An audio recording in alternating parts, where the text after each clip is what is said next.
You know, I used to take Michelle and Ted to New York to go visit the Rabbi. I used to pray to the Rabbi for their health and for the welfare of their family, for their business. And then one day, Ted calls me, it was a Thursday.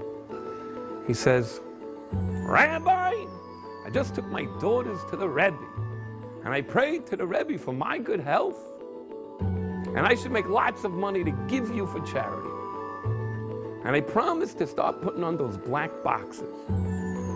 So get me one of those a set of those black boxes, and I'm ready to go."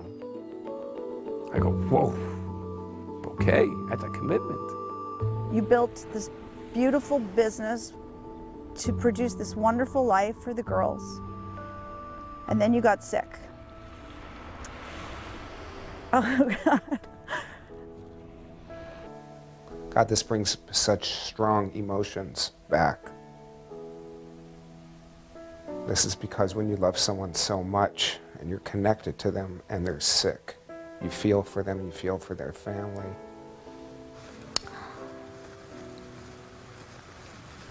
It's bad. It was one of the scariest moments in my life that I can remember, and I remember it vividly like I'm sitting here talking to you. Saturday night, I get a phone call, Teddy's in the hospital. I visit Sunday morning. I bring those black boxes, not his, but my own. They're called tefillin. And I put tefillin on him in his bed, and I asked everybody around, would you like to put on tefillin? And all the men lined up and put on tefillin, make sure that Teddy would be okay. But nobody knew what was wrong with Teddy. Maybe it was possibly a flesh-eating virus, bacteria. And I ran down to Century City Hospital. It was scary.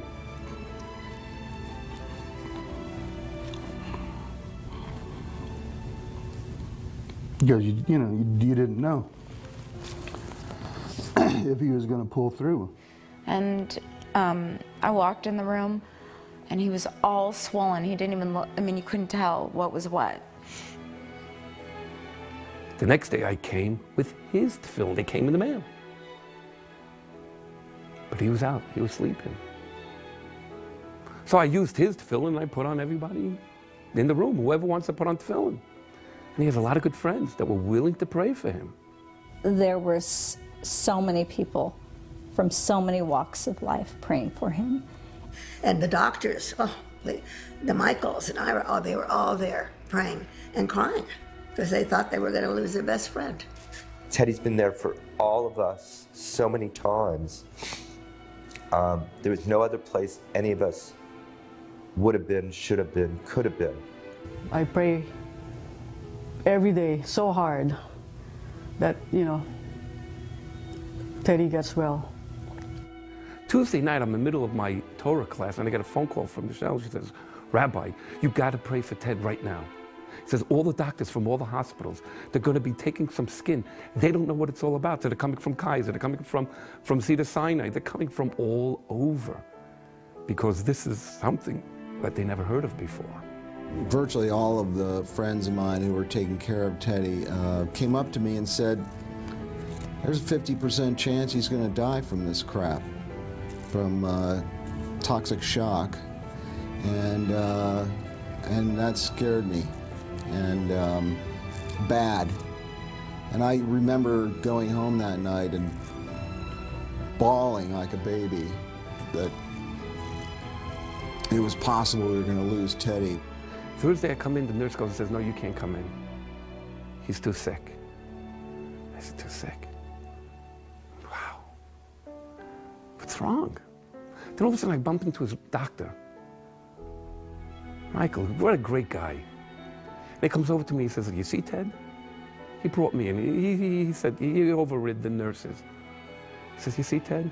If he doesn't get better in 24 hours, see all those people that are in the waiting room?" And I got to tell you something, there were about 40 or 50 of Ted and Michelle's best friends. The waiting room looked like there was like a huge party.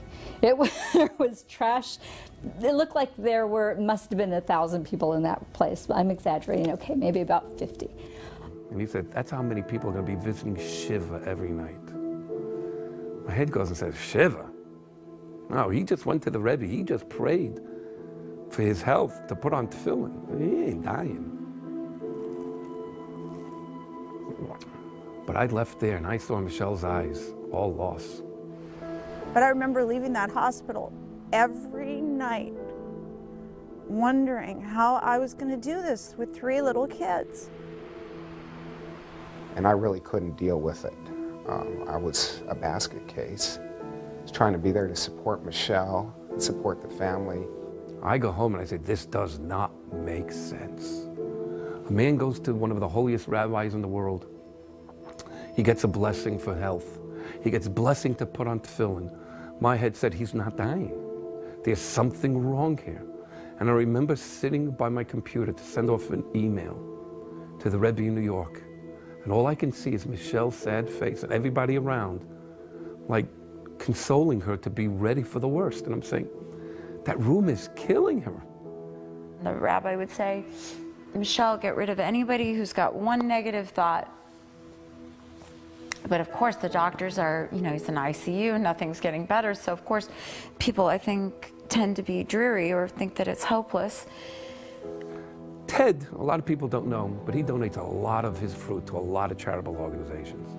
And one of them was, I hooked him up with my son's rabbinical school, like to give many amounts of fruits and vegetables. So I ran over to the dean of the school and I said, Rabbi Shachat, Ted's dying. I need a bunch of yeshiva boys to come with me. We got to go pray by his bed. He said, okay, go. I took a 15-passenger van. We had 19 boys in that van. We just packed it in.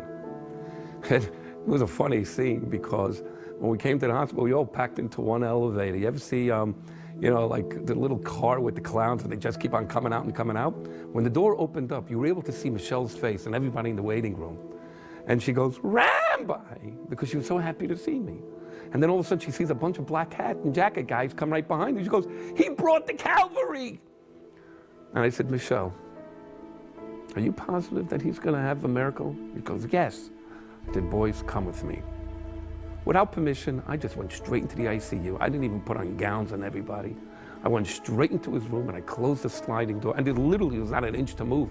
I mean, we were packed from the head all around. I said, everybody, it's time to pray.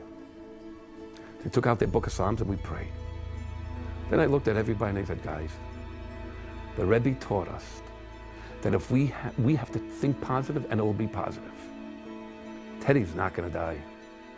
But there's a cloud here that we got to push away.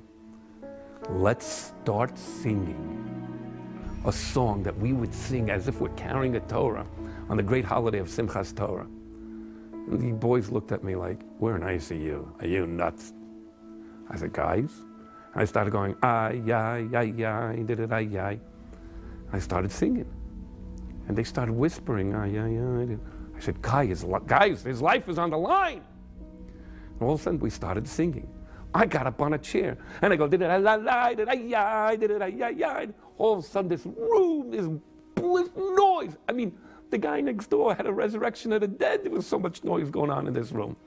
We were singing for 2 minutes when all of a sudden a nurse takes the door and goes, open it, what are you boys doing here? I said, guys, we did our job. Let's go. Walking down the hallway, out of the room, I kept on singing, ay, ay, ay, did ay, ay, ay, did ay. I mean, this was a victorious march for me. There was no question about it. And all of a sudden, I see Michelle sitting there and everybody else. And there's one person that you were able to read the person's lips and said, this is like radical. This is crazy. People are looking at me like, what are you doing in a hospital? I walked over to Michelle and I said, Michelle, do you believe that Teddy's going to have a miracle? She said, yes. The Rebbe taught us to sing and dance as the miracle is coming. Why wait for the miracle? Let's sing and dance now. Clap your hands. She started clapping her hands. The boys started going in a circle. All the people in my congregation that were there, they know that kind of a rabbi I am. They started joining with me. I said to the women, go dance your own circle. Before you know it, in this waiting room, we're all singing and dancing. I pull out a charity box and started giving people nickels. Give tzedakah, thank God. It's all happening. I went home. I had to bring the yeshiva boys home. I said, now, everything's okay. I remember the next morning learning that he turned the corner, and it would be a long corner to turn, like turning a big ship, but he was going to be okay and be out of the woods. And all of a sudden, he got better. It was a miracle. Had to be a miracle of some kind. The doctors gave up. The next morning, I should say about 11:30, I come in with a big box of food. I mean, there were 50 people there. It's Friday now. They're gonna need food for Shabbos. So my wife cooked up chickens and kugel and salads, and I'm bringing it over. There was nobody in the waiting room, but there was the doctor. He says, what did you do here last night? And I said, I'm really, really sorry for what I did. He said, no, I heard about the singing and dancing. What did you do here last night? I said, come with me. I said, what did you do here? I said, I didn't do anything. He said, no. I know you rabbis, you do Kabbalah. You have some type of magic. I need to know what you do. I said, I didn't do no Kabbalah. I prayed, and I always believed he was going to live. And I just gave the positive energy in this room. That's all I did, I promise. He says, I don't believe in miracles, but my Teddy had a miracle. I looked at, willing to put on tefillin? And he says, yes, today I will. And before you knew it, Teddy was back. Now, the outcome of that whole story, I find out, why would God put him through this whole thing? I don't know. But I do know that 4 men that put on tefillin every day bought tefillin that they should be putting on every single day. And ever since then, the Kaplans and I have been tight. It was an incredible ride that Teddy took us on. And you know, here we all are, and especially Teddy, to look back on it and learn from it, grow from it, and be better people from it. I used to tease Michelle if anything happened to Ted, I would take care of her and stay with her. And then we went home that night and got into bed, and she started calling me Teddy. I said, Michelle, not yet. And that was that's kind of what happened with Teddy. Teddy must have heard that because he got well much faster after that moment. Of course, it doesn't hurt to have a couple rabbis pray for you at the same time. Boy, it was a hard road back, too.